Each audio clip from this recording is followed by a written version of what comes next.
Reservations రద్దుకు కుట్ర జరుగుతోంది అన్న సీఎం రేవంత్ రెడ్డి చేసిన విమర్శలకి కౌంటర్ ఇచ్చారు ఎంపీ అరవింద్. ముస్లిం రిజర్వేషన్స్ ని తీసేసి ఎస్సీ, ఎస్టీ, ఓబీసీలకు పంచుతామని అన్నారు ఆయన.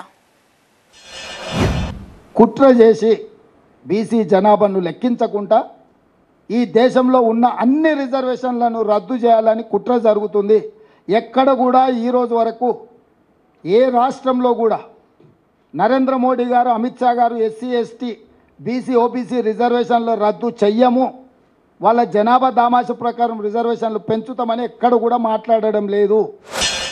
రేవంత్ రెడ్డి గారు ప్రజల్ని మభ్యపెట్టి మీరు 64 సీట్లు వచ్చినాయి మీకు, మళ్ళీ మభ్యపెడితే ఇక్కడ మభ్యపెట్టేటోళ్ళు ఎవరు లేరు. హోమ్ మినిస్టర్ అమిత్ షా గారు స్పష్టంగా చెప్పినారు, ముస్లిం రిజర్వేషన్లు తీసేస్తాం, ఎస్సీ, ఎస్టీ, ఓబీసీలకు పంచిపెడతామని.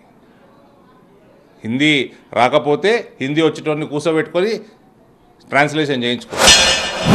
ఈరోజు రిజర్వేషన్లను రద్దు చేయాలన్న కుట్రలో భాగంగా ఆర్ఎస్ఎస్ భావజాలాన్ని, ఆర్ఎస్ఎస్ యొక్క మనువాద సిద్ధాంతాన్ని భారతీయ జనతా పార్టీ అమలు చేయడానికి రిజర్వేషన్ రహిత దేశంగా ప్రకటించడానికి 400 సీట్లు కోరుకుంటున్నారు.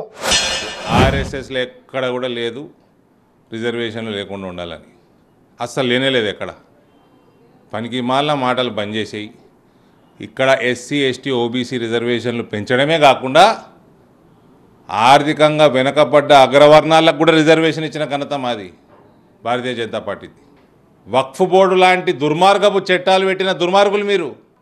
వక్ఫ్ బోర్డు చట్టం కూడా తీసేయాలి. బాజాప్తా నరేంద్ర మోడీ గారికి బ్రహ్మాండమైన మెజారిటీ ఇచ్చి వక్ఫ్ బోర్డు చట్టం కూడా మనము రద్దు చేసుకోవాలి.